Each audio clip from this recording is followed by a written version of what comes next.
My sister married my ex-boyfriend, then accused me of being jealous until I finally revealed the pain he left behind.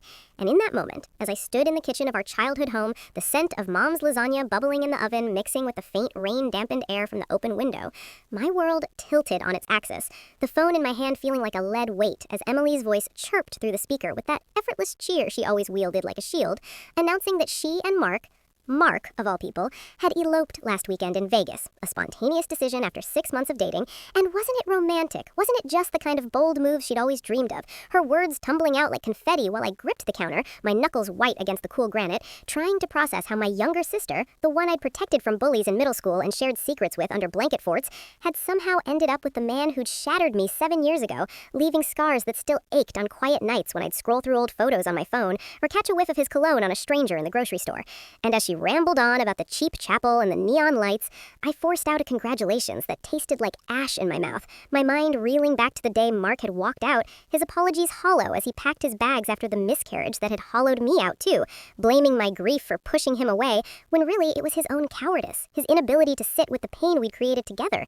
And now here he was, woven into my family like some insidious thread, Emily oblivious to the history because I'd never told her, never wanted to burden her with my failures, my voice cracking as I asked how it all happened so fast, and she laughed, that light tinkling sound that used to make me smile, but now twisted like a knife, saying they'd met at a mutual friend's barbecue last summer, the one I'd skipped because work had me buried in deadlines for that marketing campaign, and sparks flew instantly. He was so attentive, so steady, everything she'd hoped for after her string of bad dates, and as she described their whirlwind romance, weekend hikes in the state park, lazy Sundays with takeout Thai and Netflix binges, I felt nausea rise, picturing his hands on her, the same hands that had once traced promises on my skin only to betray them, but I swallowed it down, murmuring something about being happy for her, though my heart hammered with a betrayal that wasn't just hers, but mine all over again.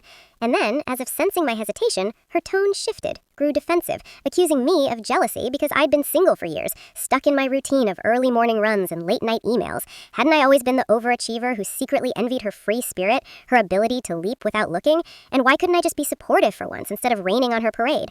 Her words stinging like salt in an open wound because she had no idea, no clue about the nights I'd cried myself to sleep after Mark left, blaming myself for the lost baby, for not being enough to hold him, the therapy sessions where I'd unpacked the guilt layer by layer with Dr. Ellis in her cozy office lined with self-help books, learning to forgive myself, but never quite him.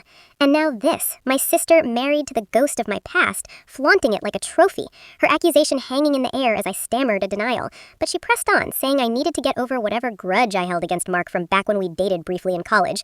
She thought it was just a fling and nothing serious, because that's all I'd ever admitted to her, and if I was truly her sister, I'd come to the family dinner next week to celebrate. Mom and Dad were thrilled. Dad even joked about finally getting a son-in-law who knew how to fix the leaky faucet.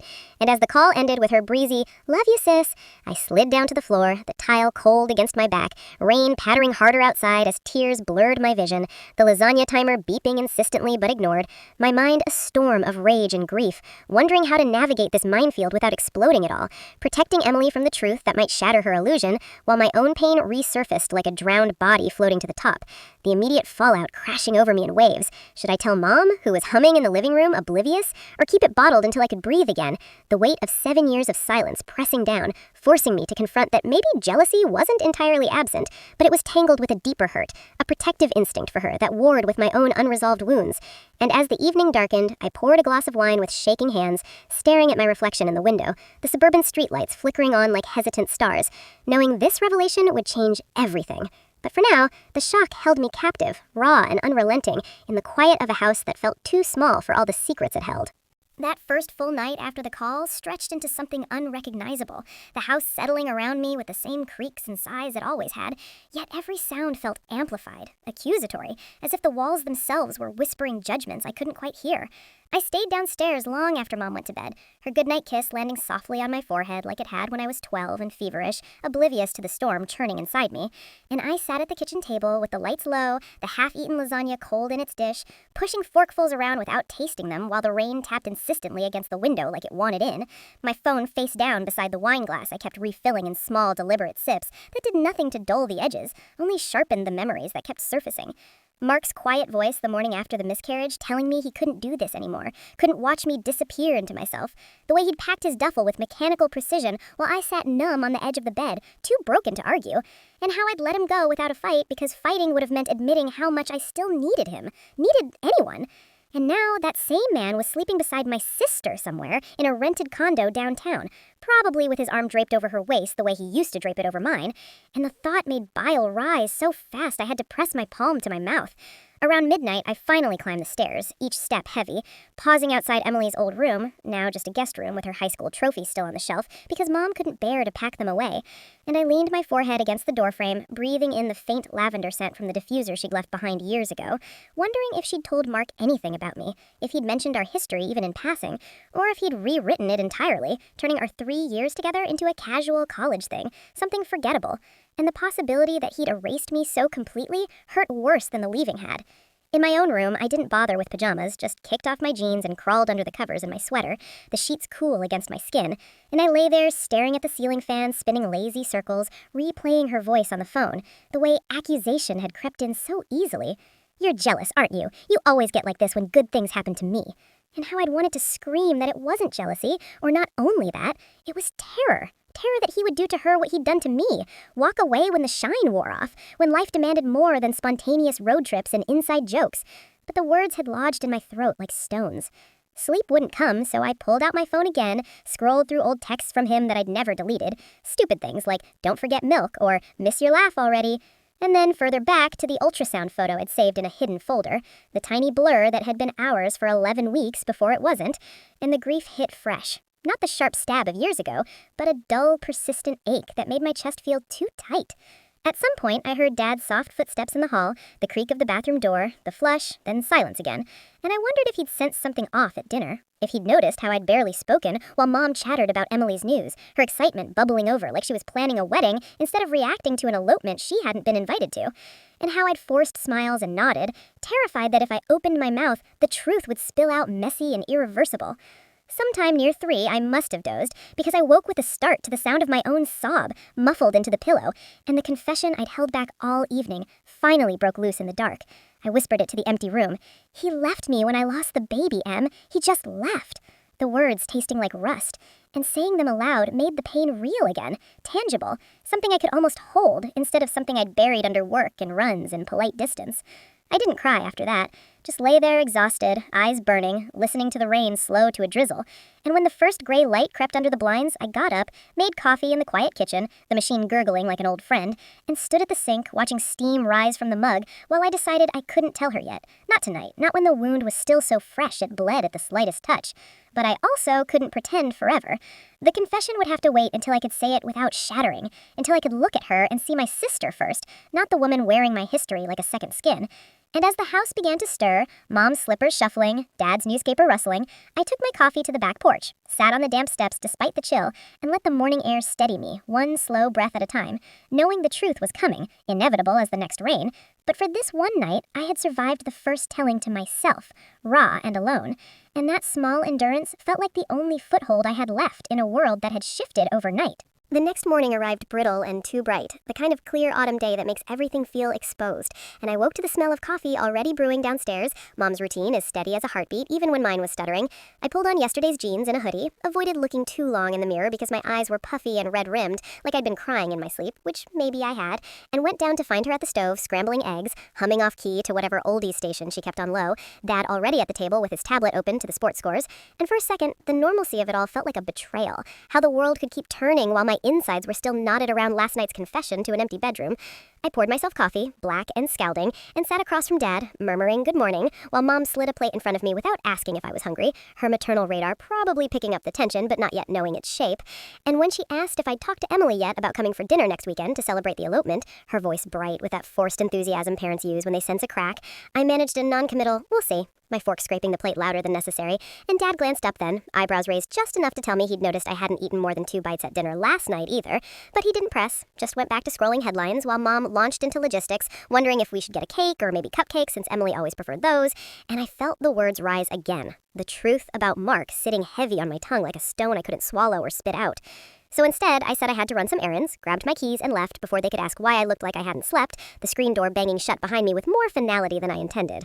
I drove aimlessly at first, past the elementary school where Emily used to teach before switching to online tutoring after the pandemic made her anxious about crowds, past the park where Mark and I used to walk the rescue dog we'd adopted together until he decided pets were too much commitment when things got hard, and ended up at the little coffee shop on Maple where I sometimes met clients, ordering a latte I didn't really want just to have somewhere to sit.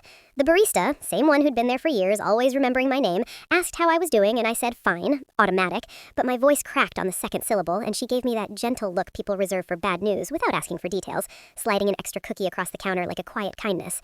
I sat by the window watching leaves skitter across the sidewalk and tried to rehearse what I'd say if I told them.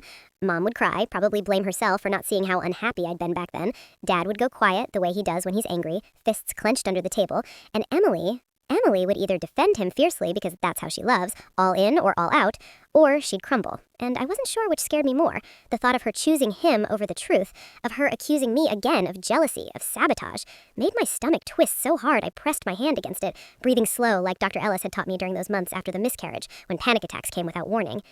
By afternoon, I was back home, timing it so I'd catch them before the light faded, and found Mom in the living room folding laundry while some cooking show murmured on the TV, Dad out in the garage tinkering with the lawnmower even though it was October and the grass had stopped growing weeks ago. I sat on the couch armrest, picked up one of Emily's old throw pillows, the one with the tiny coffee stain from when we'd stayed up watching horror movies, and said, careful, measured, that there was something they needed to know before the family dinner, something about Mark that Emily didn't, and Mom's hand stilled on a towel, her face going soft with the kind of worry that comes from years of watching her daughters navigate the world, and Dad wandered in, wiping grease from his fingers, sensing the shift in the air the way he always did when one of us was hurting. I told them the stripped-down version first. No baby, no miscarriage details yet, just that Mark and I had been serious, living together for almost 3 years, that he'd left abruptly after a rough patch, that I'd never told Emily because it felt like my failure, my private grief, and now he was married to her and she thought my silence was petty jealousy instead of old pain resurfacing. Mom's eyes filled immediately. She reached for my hand and squeezed, murmuring, "Oh, honey," over and over, while Dad stood there looking helpless, then finally asked if Mark had ever hurt me beyond leaving, if there was anything worse I hadn't said, and I shook my head, though the question lodged somewhere deep, because the leaving had felt like violence enough. We talked in halting pieces, Mom suggesting we give Emily space to be happy for a little while longer, Dad grumbling that a man who runs once might run again, both of them agreeing we couldn't drop the full history on her over pot roast and cupcakes without preparation, that boundaries needed setting first, like me not having to pretend enthusiasm at the dinner, like maybe skipping it altogether if the pot made me sick, but I said no, I'd go, because disappearing would only confirm her accusation, and I needed her to see me there, steady, even if I wasn't whole. The conversation left me wrung out, but strangely lighter too, the secret shared with at least 2 people who loved me unconditionally, their quiet outrage on my behalf a small balm. Mom hugged me longer than usual when we finished, whispering that she was proud of me for speaking up, that she'd always known I carried more than I let on, and Dad just patted my shoulder once, firm, before retreating back to the garage, but I caught the way his jaw worked, the protective anger simmering under his calm.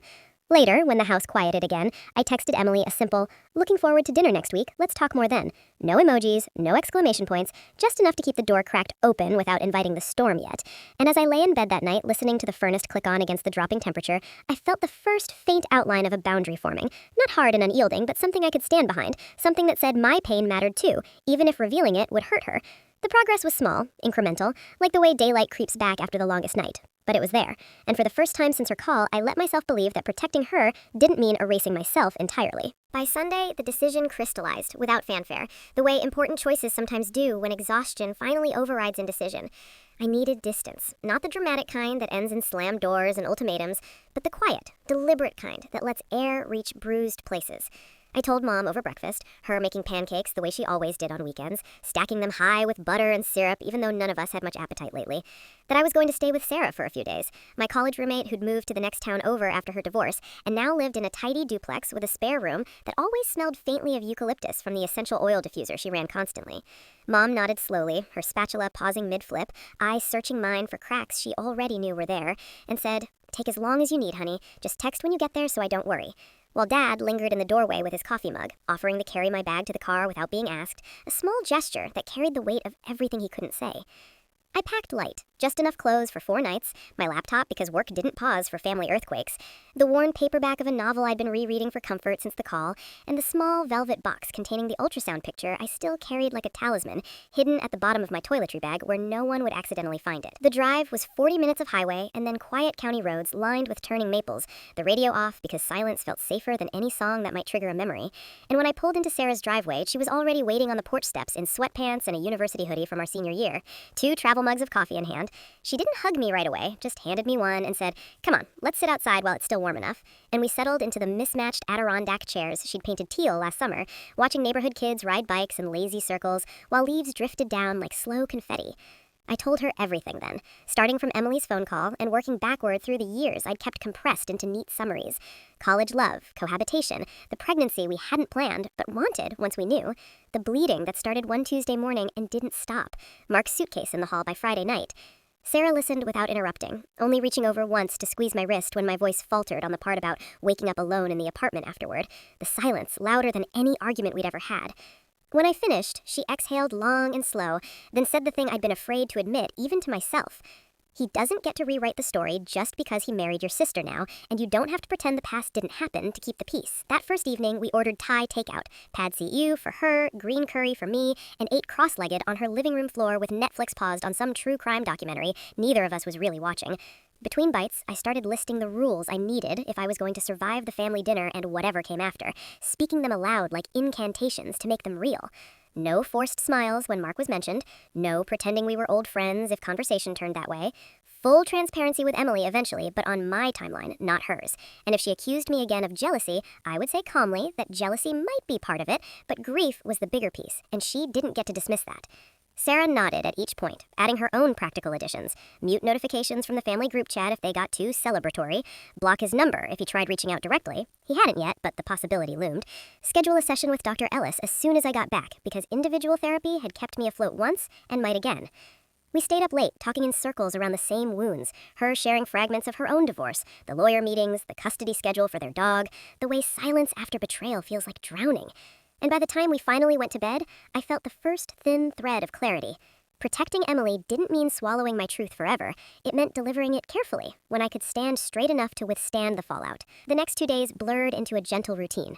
Morning runs along the bike path behind her neighborhood where the air smelled of damp earth and wood smoke. Afternoons working from her kitchen table with the window open to catch the breeze.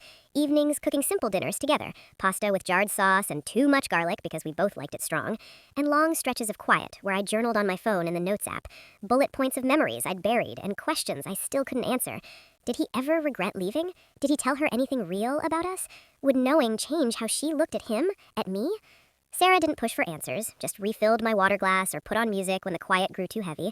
On the third night, we walked to the corner ice cream shop, shared a pint of salted caramel under streetlights buzzing with early moths, and I realized the ache in my chest had shifted, not gone, but less frantic, like a bruise starting to yellow at the edges. When I drove home Thursday morning, the sky was low and gray, promising rain again, but the tightness in my shoulders had loosened just enough that I could breathe around it. I texted Emily on the way. "Back in town tonight. Can we talk one-on-one before the dinner? Just us. No elaboration, no apology, just the boundary drawn in plain sight." Her reply came almost immediately. "Sure, coffee Saturday morning? My treat." 3 dots, then a heart emoji that felt hopeful than I was ready for. And as I merged onto the highway, I let myself feel the smallest flicker of something like possibility. Not trust yet, not forgiveness, but the understanding that space had given me room to stand in my own story without apology. And maybe, just maybe, that was the first real step towards letting her see it too. Back home, the air felt different. Thicker somehow, as if the house had been holding its breath while I was gone, and now exhaled all at once.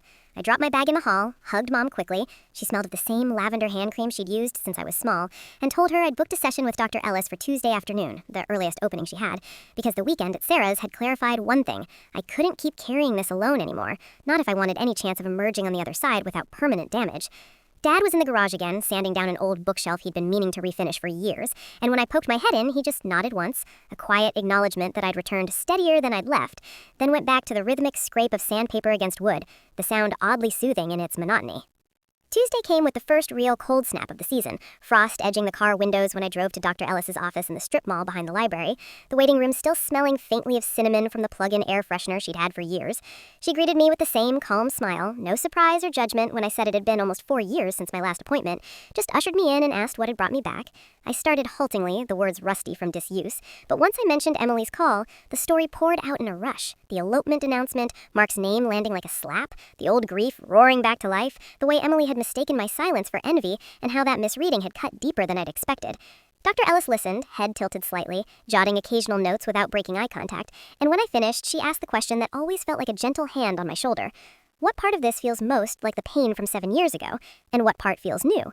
I sat with that for a long minute, tracing the seam of the couch cushion with my thumb, and realized the old pain was the abandonment, the sense that I'd been too broken to keep, while the new one was the violation of boundaries I hadn't even known I still needed, my sister stepping into a space I'd vacated but never fully left, claiming a man who'd once been mine as if history could be erased with a marriage certificate and a Vegas selfie. We spent the rest of the hour unpacking small, practical acts of vulnerability I could try before the coffee with Emily on Saturday. Breathing exercises when the anger spiked, 4 counts in, hold, 6 out, writing a letter to Mark I'd never send just to get the unsaid things onto paper, allowing myself to name the miscarriage aloud in session without flinching at the word. She suggested I start with something tiny at home, too, telling Mom one specific memory from that time. Not the whole story yet, just one detail, like how I'd kept the tiny onesie we'd bought at the secondhand store folded in my dresser drawer for months afterward. When I left her office, the sky had darkened to slate, and the first flurries were drifting down, catching in my eyelashes as I walked to the car. And I felt raw, but not wrecked, the way you feel after crying hard and then stepping into cool air. That evening, I did the small thing. After dinner, takeout pizza because no one had energy for cooking, I stayed in the kitchen while Mom loaded the dishwasher and said, casual as I could manage, "You know, after the miscarriage, I used to sit in the bathtub with the water running so no one could hear me crying." She froze with a plate halfway to the rack, then set it down carefully, turned, and pulled me into a hug that smelled of dish soap and home. She didn't say much, just held on until my shoulders stopped shaking, then whispered that she wished she'd known then so she could have sat on the bathroom floor with me, and the admission cracked something open between us, a small door I hadn't realized was still locked. Dad wandered in for a glass of water, caught the tail end of the moment, and simply rested his hand on my back for a second before retreating, but the touch lingered like permission to keep feeling it all.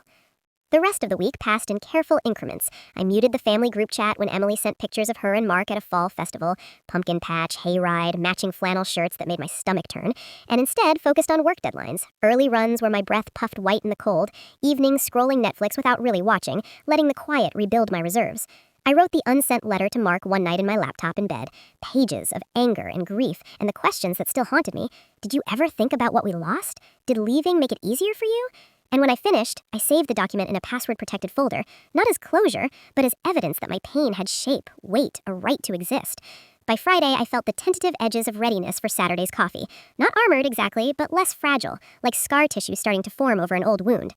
Saturday morning, I met Emily at the same coffee shop where I'd sat after her call weeks ago, the barista nodding hello like an old friend. Emily arrived flushed from the cold, scarf looped loosely, and slid into the booth across from me with 2 lattes, hers with extra foam the way she always ordered. She started light, weather, work, how cute the barista's new haircut was, but I waited for a natural pause, then said quietly, "I need to tell you something before the dinner tomorrow, something about Mark and me." Her smile faltered, eyes searching mine, and I saw the first flicker of unease, maybe even fear. But she nodded, set her cup down, and said, "Okay, I'm listening." I took one slow breath, then another, and began. Not with the baby yet, not with the leaving, but with the simple fact that we'd been together seriously, lived together, planned a future, and that when it ended, it hadn't been mutual or clean. It had broken me in ways I was still repairing. Her face went still, color draining, and she whispered, "I didn't know," the words small and shocked.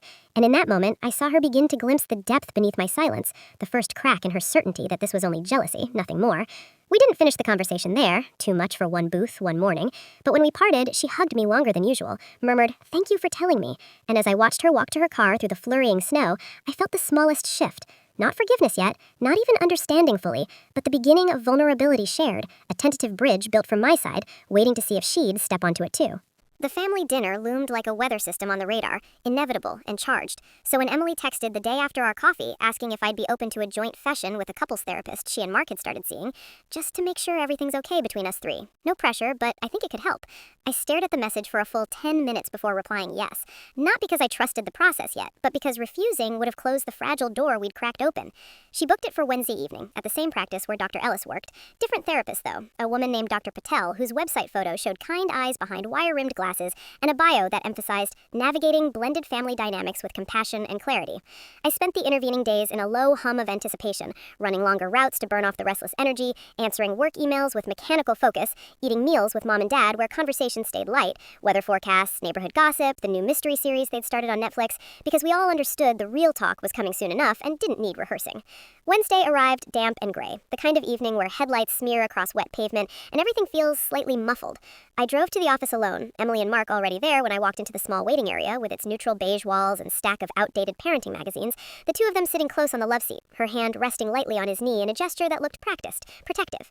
Mark met my eyes for the first time since the news broke. Brief, careful, no smile but no defiance either, and murmured hello, his voice lower than I remembered, almost tentative, while Emily stood and hugged me quickly, whispering thanks for coming before we were called in. The session room was smaller than Dr. Ellis's, a circle of 4 chairs instead of a couch, a box of tissues centered on the low table like a silent promise that tears were allowed. Dr. Patel greeted us each by name, thanked us for showing up, then asked us to start wherever felt right. No agenda forced, just space to speak what needed air. Emily went first, voice steady but thin at the edges, saying she'd been blindsided by how much history I'd carried alone, that she felt stupid for not seeing it, for assuming my distance was jealousy when it was grief she hadn't known existed, and that she hated the thought of her happiness being built on my pain even unintentionally. She looked at me then, eyes glassy, and said she wanted to understand, really understand, not just the facts, but how it had felt, if I was willing to share more. I nodded, throat tight, and began with the miscarriage. Not the clinical details yet, but the loneliness of it, how the apartment had felt too big after Mark left, how I'd stopped answering the phone because every call felt like it might be pity, how I'd thrown myself into work to outrun the quiet. Mark shifted in his chair, hands clasped between his knees, and when there was a long pause, Dr. Patel gently asked if he wanted to respond. He exhaled, looked at the carpet for a beat, then said he was sorry. Not the quick, reflexive sorry of years ago, but slower, waited, admitting he'd been scared, overwhelmed by the loss and by watching me fold inward, that he'd convinced himself leaving was kinder than staying and failing again, that he knew now it was cowardice dressed as compassion. His voice cracked on the last word and he stopped, rubbed his palms on his jeans, and I felt something loosen in my chest, not absolution, but recognition that he carried regret too, that the story wasn't as one-sided as anger had made it. We sat with that silence for a while, the clock wall ticking softly, rain tapping the window like hesitant fingers. Dr. Patel asked what each of us needed right now to feel safe moving forward, and Emily said honesty, no more secrets between the 3 of us, even if the truth hurt. Mark said time and boundaries. He wouldn't push for friendship, wouldn't expect me to pretend the past didn't exist, just hoped we could coexist in the same family without constant tension. I said I needed to be believed when I said something was hard, not dismissed as jealousy or overreaction, and that I wanted space to grieve what was lost without it being overshadowed by their present. Dr. Patel nodded, summarized without judgment, then suggested a small step. If we were willing, a moment of physical acknowledgement, something simple to mark that we'd heard each other. Emily reached for my hand first, fingers cool but firm, and after a hesitation, I let her hold it.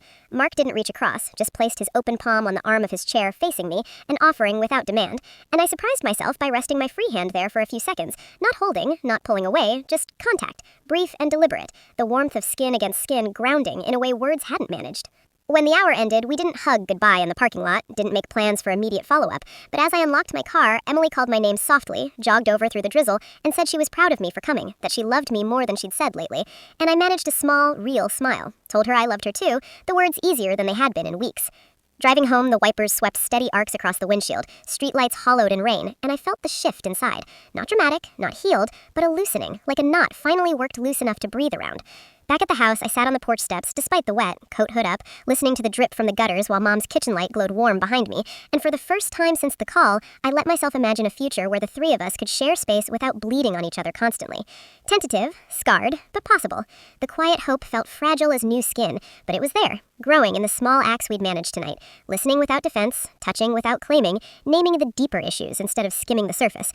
I stayed outside until my fingers went numb, then went in, poured a mug of chamomile from the kettle Mom had left on low, and carried it upstairs to bed, the house settling around me with its familiar size, no longer a cage for secrets, but a place where truth, at last, had begun to find room. The idea for the family weekend surfaced quietly over breakfast the following Saturday, Mom stirring oatmeal on the stove while Dad flipped through the weekend section of the newspaper, and I scrolled real estate listings on my phone. Not seriously shopping, just distracting myself from the low-grade anxiety that still hummed after the joint session.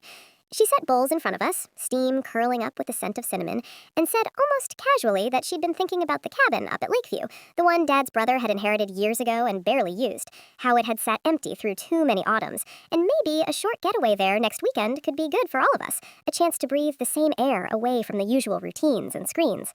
Dad grunted agreement without looking up, but I caught the quick glance he sent my way, checking for resistance, and when I didn't immediately shut it down, Mom pressed gently. Nothing formal, just the 4 of us, plus Emily and Mark if they wanted to come, a few days of walks, card games, maybe a fire pit if the weather held. No big agenda, just time together. The invitation hung there like a test, and after a long sip of coffee, I said, okay, let's try it. The words surprising me, even as they left my mouth, because the thought of sharing a small space with Mark still tightened my throat. But the session with Dr. Patel had left a residue of possibility, a sense that avoidance had run its course, and proximity, carefully managed, might be the next necessary discomfort. Emily texted back within minutes of Mom's group message. We're in. Mark's never been to the lake. He'll love it. Followed by a string of leaf and campfire emojis that felt optimistic in a way I envied.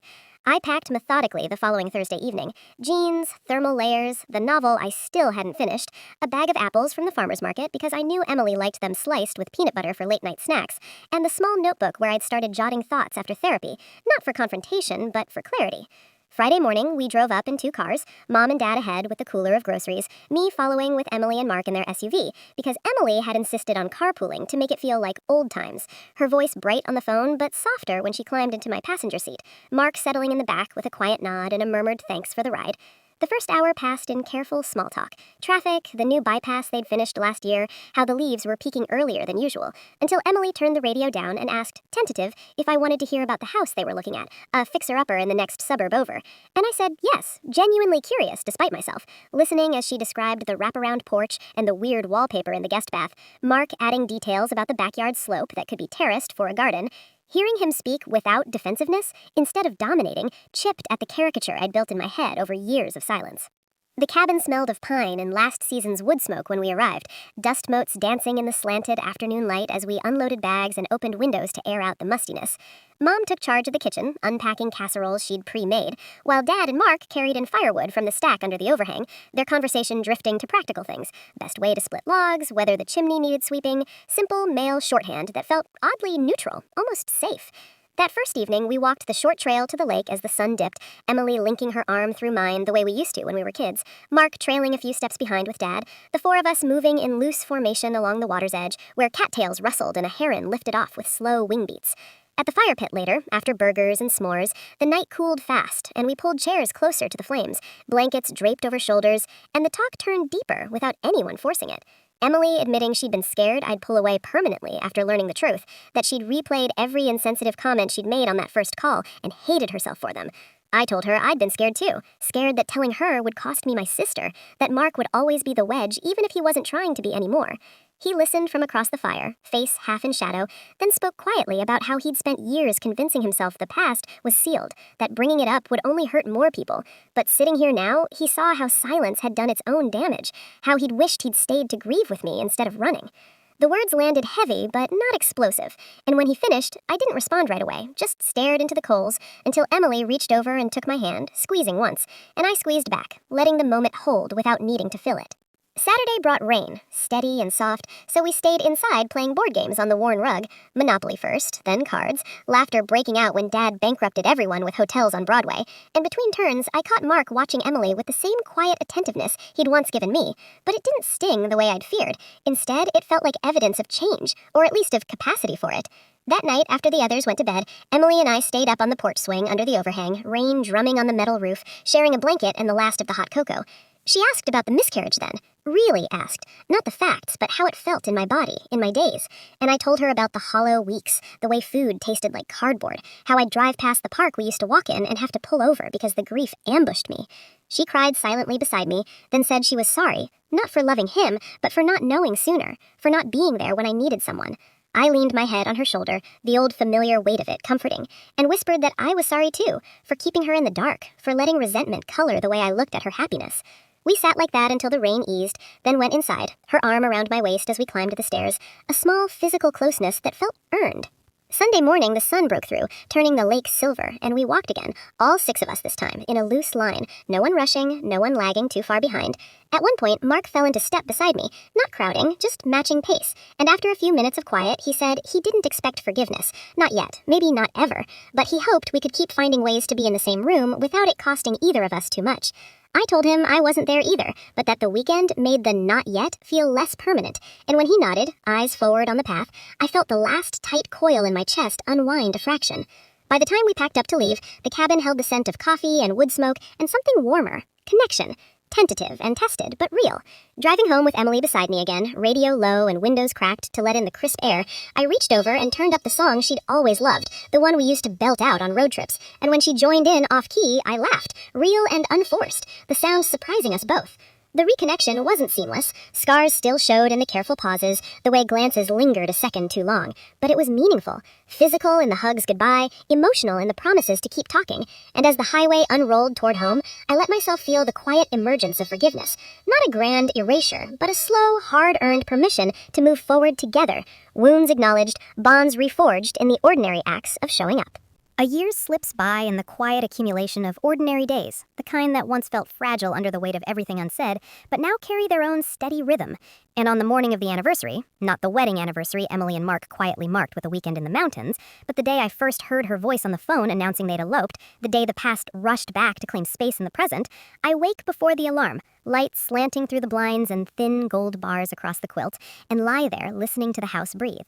The faint hum of the furnace kicking on against the early November chill, Dad's soft cough from downstairs as he starts the coffee, Mom's slippers whispering across the kitchen tile, the distant rumble of a garbage truck making its rounds 2 streets over. I stretch, feel the familiar pull in my shoulders from yesterday's run, and realize with a small, surprised stillness that the ache that used to greet me every morning has dulled to something manageable. Not gone, but no longer the first thing I notice. Downstairs, the kitchen smells of fresh grounds and cinnamon toast, Mom already slicing apples for the lunch she'll pack for Dad, even though he's retired now and could make his own. And when I pour my coffee, she looks up, smiles the way she does when she sees me truly rested, and says, "Emily called last night while you were out with Sarah. They're coming over this afternoon for an early dinner. Nothing fancy, just chili and cornbread. Thought it might be nice to have everyone here on the day." She doesn't elaborate which day, doesn't need to, because we've all learned to name these markers without fanfare, to let them pass through the room like guests who finally stop demanding attention. I nod, sip the coffee hot enough to sting, and feel the quiet gratitude that this gathering no longer feels like walking into a minefield, that the anticipation carries more warmth than dread. The afternoon unfolds slowly. Emily and Mark arrive just after 3, arms full of grocery bags because she insisted on bringing dessert, pumpkin pie from the bakery on Main, the one with the lattice crust I've always liked, and a bottle of the red blend Dad favors. Mark sets the bags on the counter, meets my eyes with the same careful neutrality he's maintained for months, then offers a small, genuine, "Good to see you." No overreach, no forced familiarity, just acknowledgement that we're in the same space and it's okay. Emily hugs me first, longer than necessary, her coat still cold from outside, and whispers, "Happy unanniversary, sis," the private joke we started last fall when we realized the date deserved reclaiming rather than dreading. We move into the living room, where Dad has already lit the gas fireplace, flames flickering low and steady, and settle into the worn couches with mugs of mulled cider Mom insisted on making because the house smelled better with it simmering. Conversation drifts easy. Emily's new tutoring clients, the online course she's taking in educational psychology, Mark's promotion at the engineering firm that means more travel but better benefits, my own steady climb at the marketing agency where I finally got the corner office with the view of the park. No one steers away from hard topics, but no one forces them either, the balance learned through trial and small corrections over the months. Later, after chili bowls are cleared and cornbread crumbs swept away, we linger at the table with coffee refills and the pie sliced into generous wedges. And Emily clears her throat, glances at Mark, then at me, and says she's been thinking about last year, how close we came to losing each other, not dramatically, but quietly, in the way families can drift when truth stays buried too long. She reaches across the table, covers my hand with hers, and says, "Thank you for not letting me stay blind, for risking the mess so we could build something real instead of pretty." Mark nods, adds quietly that he's grateful too, not just for the second chances, but for the reminder that running doesn't erase what's left behind, only postpones the reckoning, and that he's trying, really trying, to be the kind of partner and brother-in-law who stays when it's hard. The words land soft, no expectation of immediate absolution, just honesty offered like an open palm, and I feel the last stubborn knot in my chest loosen fully, not vanish, but relax into something that no longer pulls tight every time his name comes up. I look around the table then, at Mom's eyes bright with unshed tears but smiling, Dad's hand resting on hers in that wordless way he has, Emily's hopeful, open face, Mark's steady gaze that no longer flinches for mine, and say the thing I've carried for months without quite knowing how to shape it. I forgive you, not because the hurt never happened or because time magically smoothed it, but because I've seen you choose differently since, seen you sit with the discomfort instead of fleeing it, and I want to keep choosing closeness over distance, even when it costs something. The room holds the words for a long beat. Then Emily's chin trembles and she stands to hug me again, Mark following more slowly, his embrace brief but firm, the first real one we've shared since everything broke open. And when we pull apart, there are no fireworks, no swelling music, just the quiet certainty that we've arrived at something, scarred but stronger. A family bond reforged, not in perfection, but in persistence. Later, after they've left and the dishes are done, I step onto the back porch with a blanket around my shoulders, the night crisp and star-pricked, the faint scent of wood smoke drifting from a neighbor's chimney. I think about the girl I was a year ago, curled on the kitchen floor with the phone still warm from the call, and the woman I am now, standing upright in the same space, breathing easier. The hope isn't loud or luminous, it's quiet, realistic, rooted in the everyday proofs we've accumulated: shared meals, honest conversations, therapy appointments kept, boundaries respected, small apologies offered and accepted. I hear the door open behind me, Mom stepping out with her own mug, and she simply stands beside me, shoulder to shoulder, no need for words. We watch our breath cloud in the cold air, two slow exhales mingling, and in that simple alignment, I feel the truth settle. We're not unbroken, but we're mending together, one deliberate day at a time. And that hard-earned closeness is enough, more than enough, for whatever comes next.